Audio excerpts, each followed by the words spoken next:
For Dauphin, Swan River, Marquette. Mr. Speaker, thank you for this opportunity. I'm going to be splitting my time with the member for Yorkton Melville, a member of Parliament who I consider a good friend, a mentor, and who I deeply respect for his work in preserving and retaining our hunting and angling and firearms traditions. And I'm proud to stand today in the House speaking in support of Bill C42, the Common Sense Firearms Licensing Act. I first want to comment on the comments by the member for Malpeque when he sneered at people who own firearms. I am chair of the Conservative Hunting and Angling Caucus. Our caucus's mandate is to preserve and protect a way of life. That includes hunting, it includes angling, and is a strong measure of conservation. Hunting and angling groups are Canada's first and most effective conservation groups in the world. And I can see the members across laughing, but the waterfowl hunting community in North America created the North... The honourable member for Malpeque. Mr. Speaker, the member may want to misrepresent the House. We're not laughing over here, and no one smeared anglers and hunters. I'll not take that from that member opposite. If he wants to exaggerate, he can do it. But tell him to stick to the facts, if you would, Mr. Speaker. Well, Mr. Speaker, the way the member from Malpeque used the word gun lobby, that's obviously intended as an insult to the people who I represent in my constituency.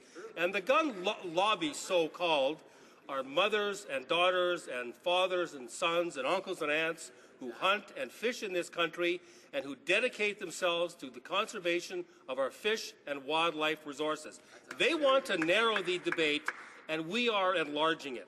As the chair of the Conservative Hunting and Angling Caucus, I am traveling across the country, meeting with hunting, angling, and conservation groups right across this country.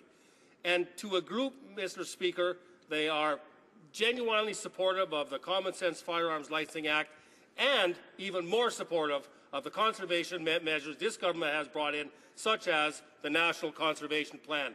And I'm making the point, Mr. Speaker, that because firearms owners, most of them are hunters, the act of hunting generates a spirit of conservation and a caring for the earth that they are actually attacking. They don't realize it. They think it's all about the guns. It's not. It's about a way of life. And many of us view the long gun registry and the comments from the members opposite, from the members of Malpeque, those are an attack on a way of life. And I know they don't want to think it that way. They want to narrow it down to an NRA, gun lobby kind of thing. That is so far from the truth. Our message from the Conservative Hunting and Angling Caucus is resonating right across this country when we say, and we point out, and we prove that this party and this government and this Prime Minister and this Minister here are standing up for a way of life that millions of Canadians cherish. And we have the Recreational Fisheries Program, we have the National Conservation Plan, we have our National Areas Conservation Program, the Habitat Stewardship Program, and the most important program of all, the North American Waterfowl Management Plan, a conservation plan, 3 countries in scope, continent-wide, to conserve North America's waterfowl, and guess who supported, created, and funds that? North American hunters. And that's what my community does, and I'm so proud of them for what they do. And they were quite right in the early days of the long gun registry to realize that this was an egregious attack on that way of life. And that's what it really is. And the members opposite can bleat all they want. Well, it's not about the hunting and angling. We really care about public safety. No, they don't. They are attacking a way of life because they don't like the people who participate in this way of life. And in Canada, there's 4 to 5 million people who hunt, fish, and trap. And it is our duty, at least on this side of the House, and again, I'm so proud to be chair of the Conservative Hunting and Angling Caucus, and I'm proud to see the member from Yukon, my co-chair, former conservation officer, wildlife biologist, who deeply understands this way of life in the House today. So again, what the Common Sense Firearms Licensing Act does is help preserve and protect this way of life. We know that criminals are not licensed gun owners and that licensed gun owners are not criminals. But again, the logic of the old C68 that the Liberal government put forward burdens people who are not criminals while letting criminals getting off. We see it how they vote, Mr. Speaker. Time and time again, they vote against our strong, tough on crime justice bills, looking for root causes. That's what they look for, root causes. You know what a root cause is, Mr. Speaker? Basically, when someone commits a crime, the root cause types look at those of us who are law-abiding citizens and work hard and own property. They basically say, well, it's your fault. You're the person and the group who made this root cause that caused the criminal to commit the crime. Well, on this side of the House, we know that criminals commit crimes because they're not good people. It's as simple as that, Mr. Speaker, and that is common sense. Now, again, what was really interesting is that when we eliminated the long gun registry, the crime rate actually fell. And in fact, the year after the registry was abolished, gun crime in Toronto decreased by over 80%. Now, Mr. Speaker, I'm not here today to claim that these two things are necessarily linked. In fact, it's precisely the opposite. It proves empirically that measures that make left-wing politicians, like all of them across the way there, feel like they are tackling crime and are generally not worth the paper they are printed on. Now, there's more directly to address the matter that is before us today.